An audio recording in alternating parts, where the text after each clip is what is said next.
मेरा ऑडियंस तो है ही नहीं। हेलो बच्चों, आज हम लोग क्लास 12th का जो फिजिक्स का है पेपर PYQs, बोर्ड के जो PYQs हैं उसको हम लोग डिस्कस करने जा रहे हैं। और उसमें टॉपिक जो हमारा है वो इलेक्ट्रोस्टैटिक का है।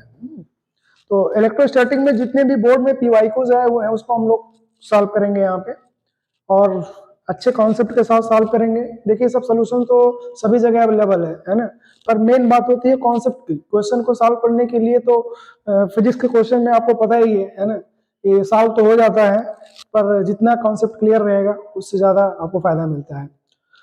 और बोर्ड PYQs हम लोग जो कर रहे हैं इसका फायदा हम लोग को है। अगर हम लोग 10 साल का बोर्ड PYQs कर लेते हैं तो आप समझ लो कि बोर्ड में कोई एग्जाम बाहर से नहीं आएगा, क्योंकि क्वेश्चंस रिपीट होते हैं। ठीक है, तो कम्स टू द पॉइंट, आते हैं हम लोग क्वेश्चंस पे। पहला क्वेश्चन आपका आपके सामने है, देखिए। A negatively charge object x is repelled by another charge object y, where however an object z is attached to the object y, which of the following is the most possibility for the z? तो देखिए इसमें क्या कह रहा है। कह रहा a negatively charge object x, ये हमारा x क्या है, नेगेटिवली चार्ज ऑब्जेक्ट है, is repelled by another charge object Y. Y के बारे में वो बोला नहीं, पर बोल रहा चार्ज ऑब्जेक्ट है, इसका मतलब ये भी माइनस होगा क्योंकि रिपेल हो रहा है। However an object Z is attracted to the Y. अब यहाँ पे एक जेड है ना, ये जेड वाई के साथ क्या कर रहा है, अट्रैक्ट कर रहा है। तो जेड क्या होना चाहिए, ऐसे तो सीधी बात हो गई, अट्रैक्शन तभी होगा जब ये पॉजिटिव होगा। तो एक बात तो क्लियर हो गई कि z पॉजिटिव होगा क्योंकि y नेगेटिव है। पर दूसरा इंपॉर्टेंट पॉइंट आप ये भी जान लो कि कभी कभी ऐसा होता है ना कि अनचार्ज बॉडी भी चार्ज बॉडी से अट्रैक्ट हो जाती है ना।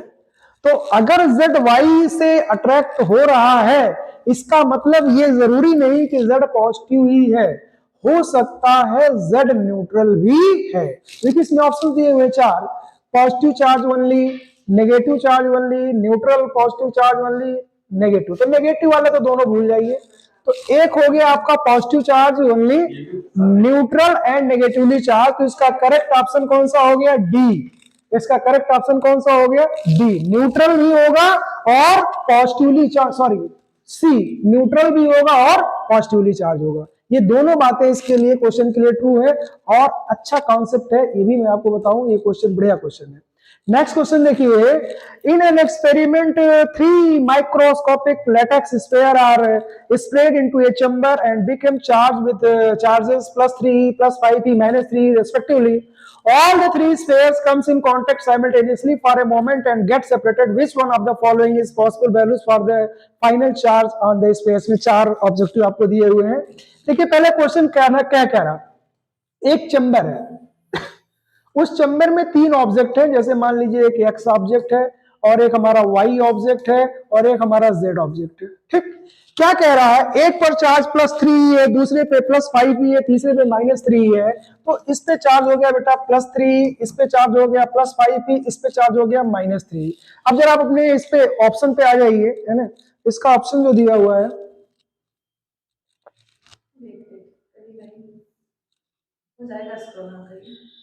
पेन से करा करिए, पेन से। नहीं वो गड़बड़ हो रहा था ना,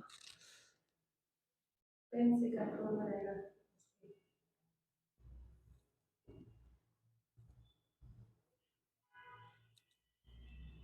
ये देखिए इसमें 4 ऑप्शन दिए हुए हैं आपके, ये भी क्वेश्चन बहुत अच्छा क्वेश्चन है ना।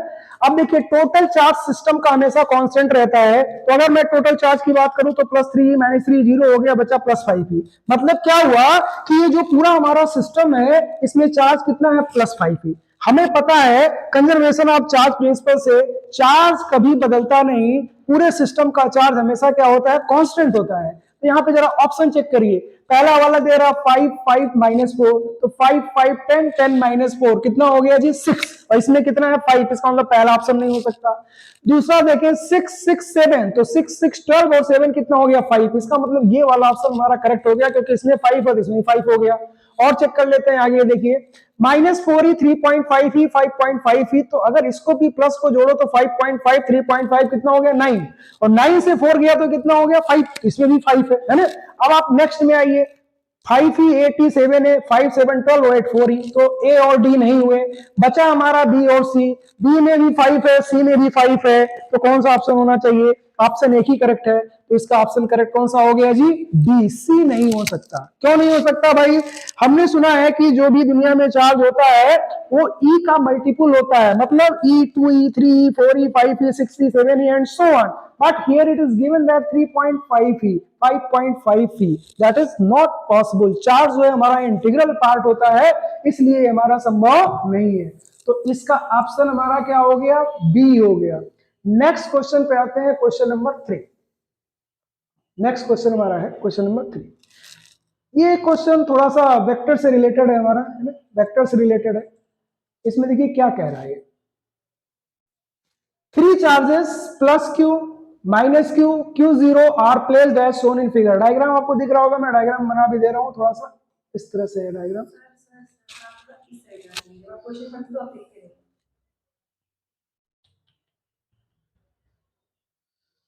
बढ़ा दीजिए थोड़ा उसको ही बढ़ा दीजिए, स्क्रीन बढ़ा के बढ़ जाएगा। हमारी आवाज नहीं आ रही। देखिए और बढ़ाइए, छोड़ दीजिए बस।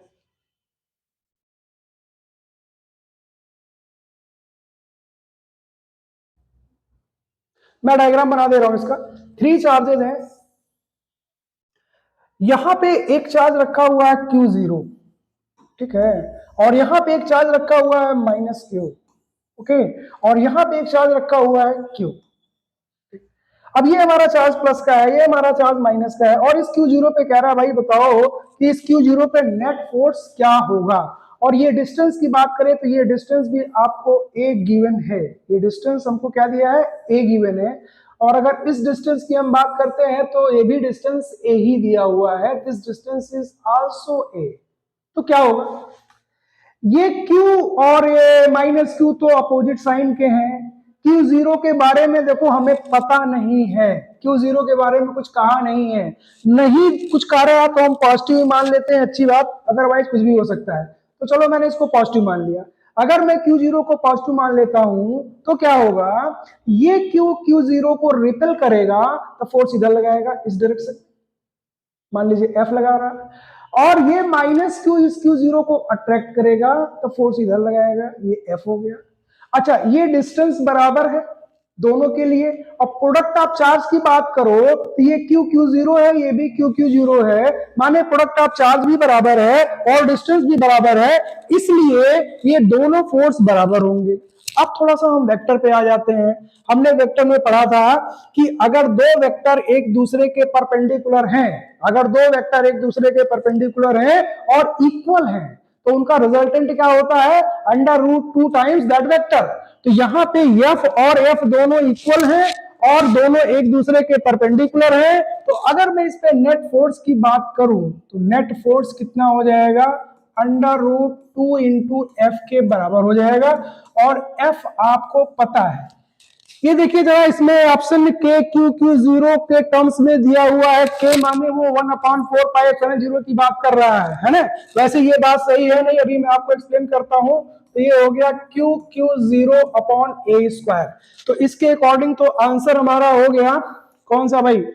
ये सी वाला ऑप्शन करेक्ट हो गया। लेकिन देखिए एक बात बताऊं आपको, जो फोर्स का फॉर्मूला होता है ना, that is 1/4 pi epsilon 0 Q1 Q2 by KR² होता है। This is the right formula, है ना? अगर आप K को नहीं लिखते हो तो उसको एयर मान लिया जाता है, तो ये फॉर्मूला एयर के लिए हो जाता है, ठीक है। अब यहाँ पे जो ये K इन्होंने लिख दिया है, और ये K dielectric constant of the medium होता है। पर अगर मैं इस K की बात करूं तो यहाँ पे इन्होंने ये K को कांस्टेंट डिनोट किया है, जो कि 1/4 पाई एप्सिलॉन 0 की जगह लिख दिया है। तो थोड़ा सा आप इस बात पे ध्यान रखेंगे कि फोर्स का फॉर्मूला ये होता है। इसको कहीं भी लगाओ, एयर की बात करो K1 रख दो, वाटर की बात करो 81 रख दो, जिस भी मीडियम की बात करो उसका K दिया रहेगा, K की वैल्यू रख देंगे। यहाँ पे जो K है that is the dielectric constant of the medium, मतलब दो चार्जेस के बीच में जो मीडियम है ना, उस मीडियम का डाई इलेक्ट्रिक कांस्टेंट क्या है, वो यहाँ पे K है। तो इस केस से आप कंफ्यूज ना करिएगा, क्योंकि इन्होंने इसके टर्म्स में आंसर दिया, देखिए यहाँ पे लिख भी दिया इन्होंने k इक्वल टू 1.4570 दिया हुआ ऊपर, है ना। अच्छा, अब थोड़ा सा और मैं इसको ब्रीफ कर देता हूं। ये नेट फोर्स का डायरेक्शन क्या होगा, डायरेक्शन क्या होगा, वेक्टर फॉर्म में पूछ सकता था ये ना, इसको वेक्टर फॉर्म में पूछ सकता था। तो देखिए एक फोर्स हमारा इधर लग रहा है, एक फोर्स हमारा इधर लग रहा है, ये F है और ये क्या है, F है। तो इनका जो नेट होगा ना वो इस डायरेक्शन में हो जाएगा, इस डायरेक्शन में हो जाएगा F net, that is √2F। अगर हम Q0 को पॉजिटिव मान लें तो ये फोर्स इधर लगेगा। अब वही नेगेटिव मान लोगे तो फिर बदल जाएगा, बाकी तो तुम समझ रहे होगे। और देखो ये फोर्स और ये फोर्स दोनों बराबर है, अगर ये फोर्स बराबर है तो एंगल तुम्हारा कितना हो जाएगा 45 डिग्री, इतना तो पता ही है। tan theta is equal to perpendicular upon base होता है, परपेंडिकुलर भी एफ है बेस भी एफ है, तो F by F is equal to 1 हो गया। So tan theta is equal to 145 degree. मतलब आप कहोगे कि Q0 पे इस डायरेक्शन में कुछ फोर्स लगेगा, ऐसे जाएगा अगर ये पॉजिटिव है। और यही हम डिस्कस कर लेते हैं नेगेटिव, मान लो ये नेगेटिव होता, तो ये नेगेटिव इस नेगेटिव को रिपेल करता तो ये फोर्स इधर लग जाता, और ये इसको अट्रैक्ट करता तो ये फोर्स इधर लग जाता, तो इन दोनों का नेट इधर हो जाता, तब ये इस डायरेक्शन में चलता। तो अगर ये Q0 नेगेटिव है तो वो इस डायरेक्शन में चलेगा, और अगर Q0 पॉजिटिव है तो इस डायरेक्शन में चलेगा। तो ये रहा आपका फोर्स।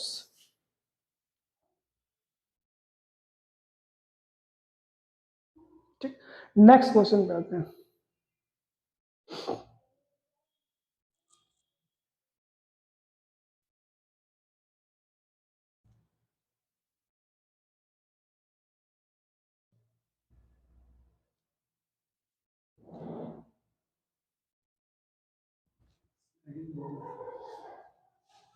ये देखिए क्वेश्चन नंबर 5 दिया हुआ है इसमें, है ना। ये भी क्वेश्चन थोड़ा सा अच्छा है, वेक्टर से ही रिलेटेड है, बाकी तो इसमें कुछ खास है नहीं। इसमें देखिए क्या कह रहा है, four object W X Y and Z, four object W X Y and Z each with charge plus Q are fixed at the 4 points of the square of the side D as shown in the figure. Object X and Z are the midpoints of the sides of the square.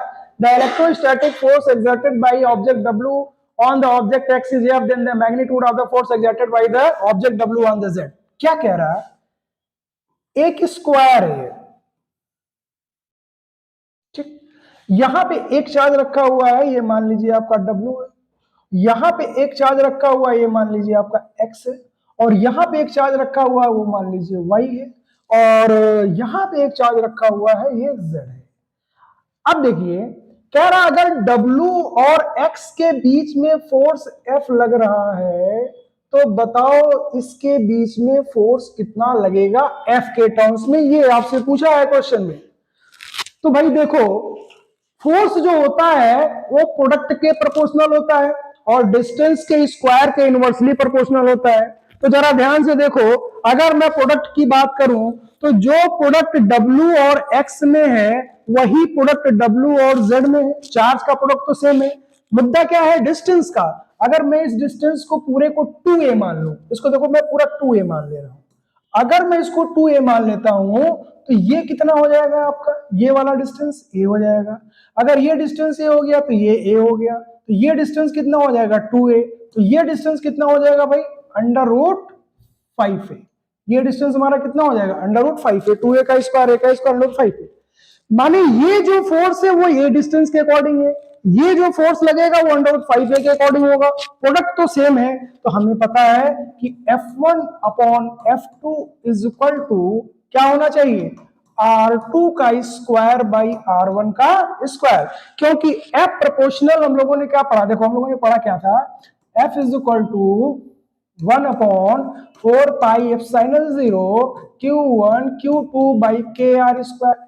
यार देखो ये तो constant होता ही है, Q1 Q2 भी constant हो गया यहाँ पे, क्यों, क्योंकि ये Q1 ये Q2 ये Q1 ये Q2 ये दोनों सब चार्ज बराबर है, ये भी Q अगर मान लो ये भी Q मान लो, अगर ये भी Q मान लो तो प्रोडक्ट तो बराबर हो गया। बचा क्या, डिस्टेंस, तो डिस्टेंस और K तो डायरेक्टली कांस्टेंट, ये भी कांस्टेंट ही है ना, मीडियम एक ही है तो ये भी कांस्टेंट हो गया।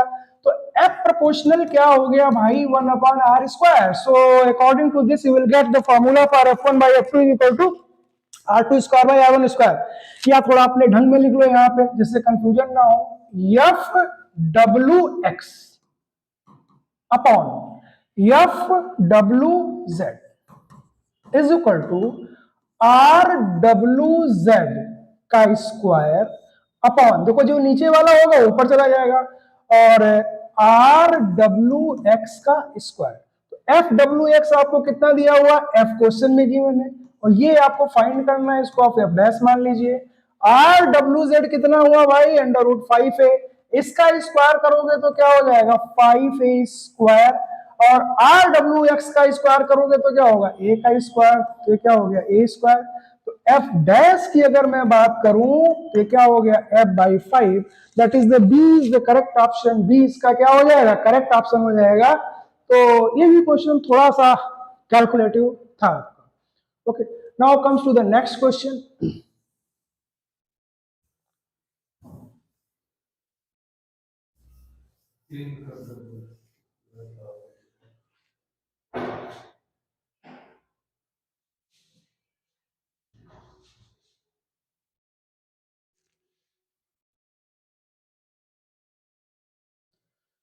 इसमें क्या कह रहा है, देखो two identical conducting balls A and B have charges -q and +3q respectively, they are brought in contact with each other and then separated by distance d apart, find the nature of the coulomb force between them। क्या कह रहा है, पहले हमारे पास दो हैं, एक ए है ये और एक ए बी है। इस पे चार्ज कितना बेटा -q, और इस पे चार्ज कितना है +3q, और इनके बीच का डिस्टेंस मान लीजिए क्या दिया हुआ है d डिस्टेंस दिया हुआ, ठीक, d डिस्टेंस दिया हुआ। और अभी फोर्स मान लीजिए इनके बीच में क्या लग रहा है F, -q +3q, इनके बीच का डिस्टेंस कितना है d, फोर्स क्या लग रहा है F, कैसा लग रहा है अट्रैक्टिव या रिपल्सिव, अट्रैक्टिव, एक नेगेटिव है और एक क्या है पॉजिटिव।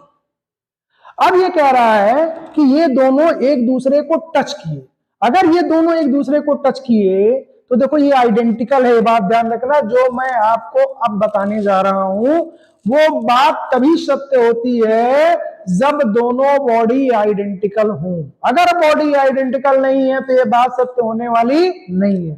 फिलहाल क्वेश्चन में दिया है टू आइडेंटिकल कंडक्टिंग बार्स, तो जो मैं बताने जा रहा हूं वो बात सही हो जाएगा। क्या बात है, ए पर जो चार्ज होगा बी पे जो चार्ज होगा, टोटल चार्ज को आप निकाल लीजिए, तो ये -q ये +3q दोनों को जोड़ देंगे तो टोटल चार्ज सिस्टम में ए और बी मिलकर के जो एक सिस्टम बना रहे हैं उस सिस्टम में टोटल चार्ज कितना हो जाएगा 2q। तो ये चार्ज क्या होता है बेटा, दो पार्ट में डिवाइड हो जाता है, ये है कैपिटल Q और ये क्या है कैपिटल Q, ये इक्वली अब डिवाइड हो जाएगा चार्ज, है ना। तो अब क्या होगा, ये A जो हो जाएगा और ये जो B हो जाएगा, इन दोनों पे चार्ज क्या हो जाएगा Q और Q, और डिस्टेंस उतना ही रखना है D, उतनी ही डिस्टेंस पे रखना। तो देखो क्या हो रहा, पहले ए और बी एक दूसरे को अट्रैक्ट कर रहे थे, कब, जब तक मिले नहीं थे, लेकिन जब ये दोनों मिल गए तो मिलने के बाद ये रिपेल करेंगे भाई, क्योंकि इस पे चार्ज +q है, इस पे भी चार्ज +q है, नेचर ही बदल गया फोर्स का, जो अट्रैक्शन का फोर्स हुआ करता था आज वो फोर्स रिपल्सन का हो गया है। अब मैं ये भी देख लूं थोड़ा सा कि फोर्स घट गया कि फोर्स बढ़ गया।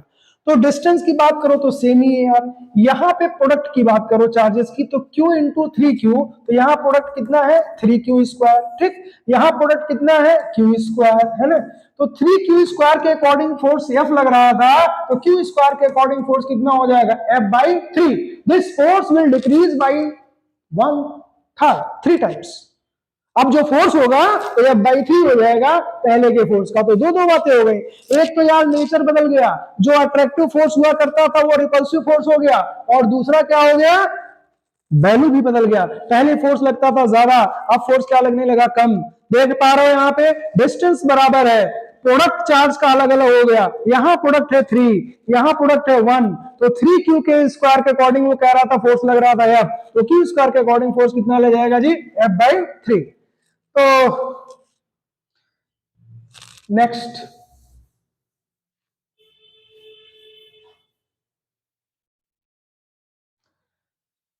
two equal bars having equal positive charge q coulombs are suspended by two insulating string of equal length, what will be the effect on the force when plastic sheet is inserted between the two। अब देखो ये question थोड़ा सा ऐसे है, जरा समझो, जैसे ये है, ऐसे छोड़ दो, एक पॉइंट तुमने हैंग कर दिया, अभी कोई चार्ज नहीं है, तो सब एक दूसरे के ऊपर ऐसे रहेंगे, है ना। यहां से तुमने हैंग कर दिया तो ऐसे रहेंगे। अब किया गया तुमने, इसको चार्ज किया, इसको चार्ज दिया, तो ये इसको भगाएगा, इसको भगाएगा, तो धीरे धीरे सिचुएशन कुछ ऐसी हो जाएगी, ये ऐसे हो जाएगा और ये सिचुएशन ऐसे हो जाएगा। अब ये चार्ज आपने इसको दे दिया है Q और इसको भी चार्ज दे दिया है Q और इनके बीच में रिपल्सन फोर्स हो गया। अब ये एंगल की बात है, ठीक है, किसी एंगल पे आकर के ये रुकेंगे, कितने एंगल पे रुकेंगे ये भी बात पूछी जाती है। फिलहाल इस सवाल में इसका कोई मतलब नहीं है। अभी ये कह रहा है ये क्यों इसको फोर्स लगा रहा है, मान लीजिए F, तो ये भी इस क्यू पे फोर्स लगा रहा है F, ये रिपल्सन का फोर्स है। अब वो ये जानना चाह रहा है कि भैया इसके बीच में अगर मैं कोई प्लास्टिक डाल दूं तो क्या होगा, मतलब वो जानना चाह रहा है कि फोर्स पे क्या इफेक्ट पड़ने वाला है।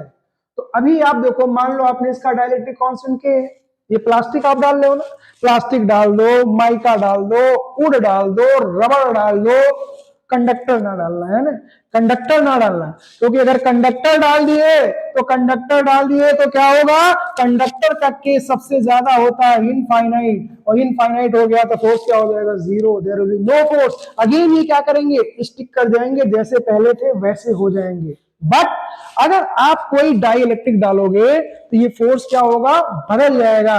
एफए की अगर मैं बात करूं तो ये क्या होगा बेटा, 1/4 pi epsilon 0 Q1 Q2 by R square, और एफ के की बात करूं तो ये 1/4 pi epsilon 0 Q1 Q2 by K R square होता है।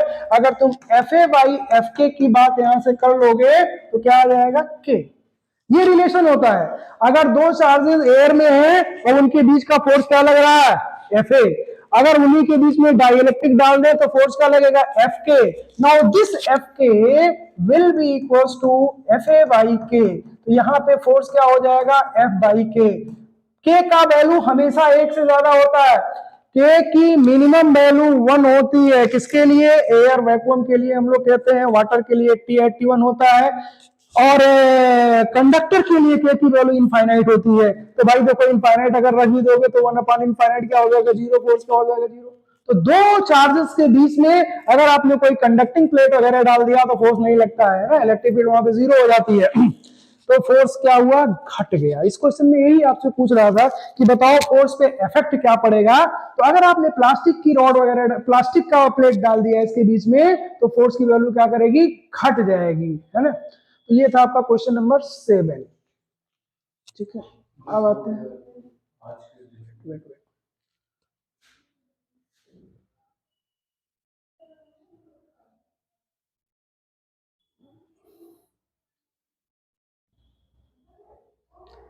बस 2 क्वेश्चन और है, बस यही 8 9 10 8 9, ठीक है, दिस 8 9 10 सिंपल।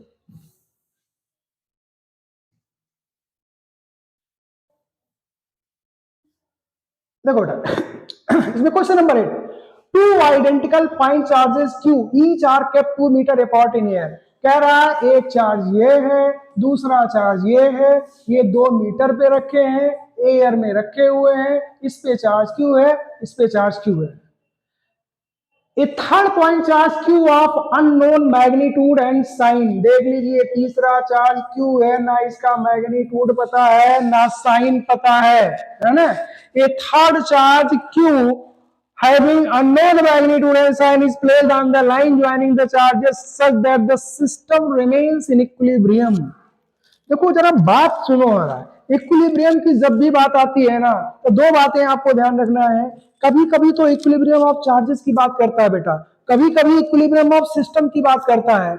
अगर इक्विलिब्रियम ऑफ चार्जेस की बात केवल कर रहा है, इसका मतलब ये होता है कि उस चार्ज पर नेट फोर्स की वैल्यू 0 होनी चाहिए। किस चार्ज पे, जिसके इक्विलिब्रियम की बात कर रहा है। और अगर सिस्टम के इक्विलिब्रियम की बात कर रहा है तो सिस्टम के इक्विलिब्रियम में होने की कंडीशन ये होती है कि उस सिस्टम में प्रेजेंट जितने भी चार्जेस होते हैं, हर चार्ज पर नेट फोर्स की वैल्यू 0 होनी चाहिए। तो नेट फोर्स 0 होना है सिस्टम के लिए हर चार्ज पे, अगर सिस्टम के इक्विलिब्रियम की बात करता है। अब जरा देखो, पहली बात तो मुद्दा यह है कि कह रहा है कि ये कैपिटल Q को रखूं कहां, लेकिन एक बात तो उसने बता दिया है कि भाई रखना कहाँ है, इन दोनों को मिलाने वाली लाइन पे ही रखना है। तो भैया इन दोनों को मिलाने वाली लाइन इधर जाएगी माइनस इंफिनिटी तक, इधर जाएगी प्लस इंफिनिटी तक। मतलब दो पॉइंट को मिलाने की लाइन कहां से कहां तक होती है, माइनस इंफिनिटी से लेकर के प्लस इंफिनिटी तक की होती है। इस बात को आपको ध्यान में रखना है। मेरे कहने का सेंस ये हो रहा है कि इधर हम चलो मान लेते हैं माइनस इंफिनिटी है, और इधर थोड़ा बीच में बनाता हूं, ठीक है, ये क्यू क्यू हो गया, ठीक है, ये हमारा क्या हो गया प्लस इंफिनिटी, और इधर अगर इधर की बात करें तो ये क्या हो गया माइनस इंफिनिटी। अब ये हमारा क्या है क्यू, ठीक, और ये भी हमारा क्या है क्यू। अब बताओ कैपिटल क्यू को कहां रखें, इसको हम ए भी दाम दे रहे हैं बी भी दे रहे हैं, कैपिटल क्यू को कहां रखना पड़ेगा जी, माइनस इंफिनिटी से ए के बीच में रखे कि बी से इंफिनिटी के बीच में रखे कि ए से बी के बीच में रखे कहां, मुद्दा तो ये है सबसे पहला। और एक बात ध्यान रखना है, नेट फोर्स उस पर 0 रखना है। तो जरा कान खोल के सुनो, अगर तुमने कैपिटल क्यू को यहां रखा तो जिधर ये फोर्स लगाएगा उधर ही ये भी लगाएगा, तो दोनों का डायरेक्शन हो जाएगा सेम। अट्रैक्शन रिपल्सन की मैं बात ही नहीं कर रहा हूं, ये जिधर लगाएगा इस पे, क्योंकि इसके लेफ्ट में ये है और इसके भी लेफ्ट में ये है, तो दोनों जो है एक ही डायरेक्शन में फोर्स लगाएंगे। और अगर दोनों ने एक ही डायरेक्शन में फोर्स लगाया तो भैया नेट फोर्स 0 नहीं हो सकता। इसका मतलब ये हुआ माइनस इंफिनिटी से ए के बीच में आप कहीं पर इसको रख नहीं सकते। फिर हमने कहा चलो इधर जरा देखते हैं बी से इंफिनिटी के बीच में। तो जब हमने बी से इंफिनिटी के बीच की बात की, जब हमने बी से इंफिनिटी के बीच की बात की, तो मैंने देखा ये तो यार दोनों के राइट में हो गया। अब ये इधर लगाएगा तो ये भी इधर लगाएगा, जिधर बोला मतलब दोनों एक ही डायरेक्शन में लगाएंगे।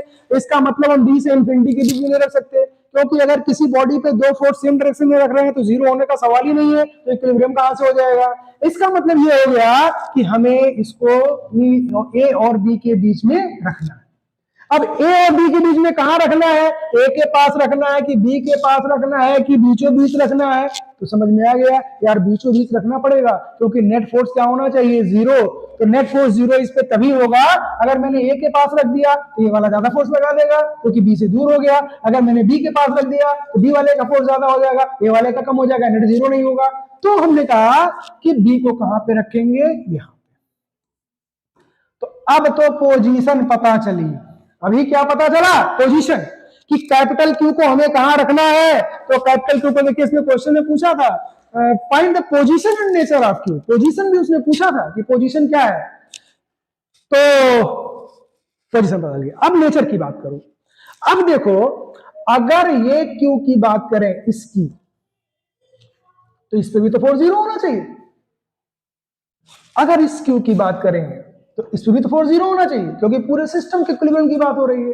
तो हमने क्या देखा, बी पे देख लो चाहे ए पे देख लो, जो बात ए के लिए होगी वही बात बी के लिए होगी। अगर ए इक्विलिब्रियम में हो गया तो इक्विलिब्रियम में हो जाएगा। अब आप देखो बेटा, ये बी है ये ए है, तो बी वाला ए पे फोर्स किधर लगाएगा, इधर रिपल्सन का फोर्स लगेगा एफ ए बी, इसको ओ मान लो। ये क्यू इस क्यू को तो रिपेल करेगा, इसमें कोई दो राय नहीं, चाहे ये दोनों प्लस हो चाहे ये दोनों माइनस हो, इससे कोई लेना देना नहीं है। समझ पाए, क्यू क्यू है, अगर छोटा क्यू प्लस है तो दोनों प्लस होंगे, छोटा क्यू माइनस हो दोनों माइनस होंगे, तो रिपल्सन तो होना ही होना है। इसका मतलब ये हुआ कि ये बी वाला इस ए पे फोर्स इधर लगाएगा। अब इस कैपिटल क्यू की बात करो तो ये कैपिटल क्यू इस क्यू को क्या करेगा बेटा, अट्रैक्ट करेगा। अट्रैक्ट क्यों करेगा, क्या पता क्यों अट्रैक्ट करेगा, कैसे पता चला हमको इसलिए पता चला, अब हम ये कंफर्म हो गए कि कैपिटल क्यू का जो साइन है ना वो क्यू के, स्मॉल क्यू के अपोजिट है। ऐसा होना ही पड़ेगा। क्यों ऐसा होना पड़ेगा, अगर ऐसा नहीं होगा तो कैपिटल क्यू इस क्यू को भी रिपेल करने लगेगा, तो डायरेक्शन सेम हो जाएगा। तो कैपिटल क्यू का साइन स्मॉल क्यू के अपोजिट जब हो जाएगा तो ये एफ क्यू को इसको क्या करेगा, अट्रैक्ट करेगा, तो क्यू इसको अट्रैक्ट करेगा। अब देखो कैपिटल क्यू पॉजिटिव होगा नेगेटिव होगा, भैया मुझे नहीं पता। क्यों नहीं पता, क्योंकि स्मॉल क्यू के बारे में कुछ नहीं दिया है, पर इतना जरूर पता है कि ये कैपिटल क्यू का साइन जो भी होगा स्मॉल क्यू के अपोजिट होगा। अगर स्मॉल क्यू पॉजिटिव है तो कैपिटल क्यू क्या होगा, नेगेटिव होगा। अगर स्मॉल क्यू नेगेटिव है तो कैपिटल क्यू क्या होगा, पॉजिटिव होगा। क्यों, क्योंकि अगर ऐसा नहीं होगा तो इसको अट्रैक्ट नहीं करेगा, अगर अट्रैक्ट नहीं करेगा तो दोनों का डायरेक्शन अपोजिट नहीं होगा, और अगर दोनों का डायरेक्शन अपोजिट नहीं होगा तो नेट फोर्स 0 होने का सवाल ही नहीं उठता है ना। तो बराबर कर दो, एफ ए बी कितना लिखे, 1/4πε0 AB Q अपॉन A और B के बीच का डिस्टेंस तुम मान लो 2A तो कितना हो जाएगा 2A का स्क्वायर 4A। A और B के बीच का डिस्टेंस हमने मान लिया 2A। बेटा जब A और B के बीच का डिस्टेंस 2A हो गया तो O और A के बीच का डिस्टेंस कितना हो जाएगा A हो जाएगा। तो इसको लिख दो 1/4πε0 कैपिटल Q स्मॉल Q, ये capital Q small Q upon क्या हो जाएगा A स्क्वायर। तो ये इससे उड़ गया है ना, ये Q यहां से Q चला गया, A स्क्वायर यहां से चला गया। तो कैपिटल Q की अगर मैं बात करूं तो क्या हो गया Q/4। क्या क्या मिल गया यार, पोजीशन मिल गया और क्या मिल गया, नेचर मिल गया और क्या मिल गया, मैग्नीट्यूड मिल गया। जो कैपिटल Q होना चाहिए ना वो स्मॉल q का 1/4 होना चाहिए। कहां रखना पड़ेगा, A और B के बिल्कुल मिड में। और कैपिटल Q का साइन क्या होगा, स्मॉल q का अपोजिट, पॉजिटिव नेगेटिव नहीं कह सकते। तो ये था इस क्वेश्चन में, है ना। तो एक क्वेश्चन और देख लेते हैं, बहुत सिंपल सा क्वेश्चन है। कह रहा है negative charge in an electric field moves along A direction of electric field. सरासर गलत। चार्ज इलेक्ट्रिक फील्ड में मूव करते हैं, क्यों, क्योंकि इलेक्ट्रिक फील्ड उन पे फोर्स लगाता है। लेकिन चार्ज जो फोर्स लगाता है इलेक्ट्रिक फील्ड में उसका डायरेक्शन डिपेंड करता है चार्ज के नेचर पे बेटा। अगर चार्ज पॉजिटिव है तो उस पे फोर्स किधर लगेगा, इलेक्ट्रिक फील्ड के डायरेक्शन में। अगर चार्ज नेगेटिव है तो उस पे फोर्स किधर लगेगा, इलेक्ट्रिक फील्ड के अपोजिट डायरेक्शन में लगेगा। तो ये बात हमको बस ध्यान रखना होता है कि पॉजिटिव चार्ज पे हमेशा फोर्स इलेक्ट्रिक फील्ड के डायरेक्शन में होता है और नेगेटिव चार्ज पे जो फोर्स लगता है वो इलेक्ट्रिक फील्ड के अपोजिट। जैसे मान लो मैं बोलूं कि ये कोई रीजन है, इलेक्ट्रिकल रीजन, इलेक्ट्रिक फील्ड इधर दिया। अगर मैं इसके अंदर प्रोटॉन को रख दूं, अगर मैं प्रोटॉन को रख दूं तो इस पे फोर्स बेटा इधर लगेगा इलेक्ट्रिक फील्ड के डायरेक्शन में। लेकिन अगर मैं ही इलेक्ट्रॉन को रख दूं तो इस पे फोर्स इधर लगेगा, इलेक्ट्रिक फील्ड के अपोजिट रखेगा। अगर मैं यहाँ पे अल्फा रख दूं तो इस पे फोर्स इस डायरेक्शन में लगेगा। अगर मैं यहाँ पे बीटा रख दूं तो बीटा कुछ और नहीं इलेक्ट्रॉन ही होता है, तो इस पे भी फोर्स इधर लगेगा। अगर मैं यहाँ पे न्यूट्रॉन को रख दूं तो कोई फोर्स नहीं, गामा को रख दूं ये तो एनर्जी है, इस पे भी कोई फोर्स नहीं लगेगा। मतलब जो फोर्स का डायरेक्शन होता है वो इलेक्ट्रिक फील्ड के डायरेक्शन में होता है अगर चार्ज पॉजिटिव है, और इलेक्ट्रिक फील्ड के अपोजिट होता है अगर चार्ज नेगेटिव है। फोर्स की जो वैल्यू होती है बेटा वो होती है F = Q × E। जैसे प्रोटॉन पे हम फोर्स की बात करें तो प्रोटॉन का चार्ज रख देंगे स्मॉल e × E हो जाएगा। इलेक्ट्रॉन की बात करें तो इलेक्ट्रॉन का चार्ज रख देंगे। अल्फा की बात करें तो 2e रख देंगे। Alpha is the combination of 2 proton and 2 neutron, so the charge on the alpha is the double of the mass of the proton. तो इसमें क्या कह रहा था, a negative charge in an electric field moves along direction of electric field, गलत। On a negative charge force act in the direction of electric field, गलत। दोनों ही इसमें क्या हो गया, गलत हो गया। समझ पाए बात को। तो ठीक है, फिर आज की क्लास इतनी रखते हैं, बाकी मिलते हैं नेक्स्ट क्लास में। Thank you.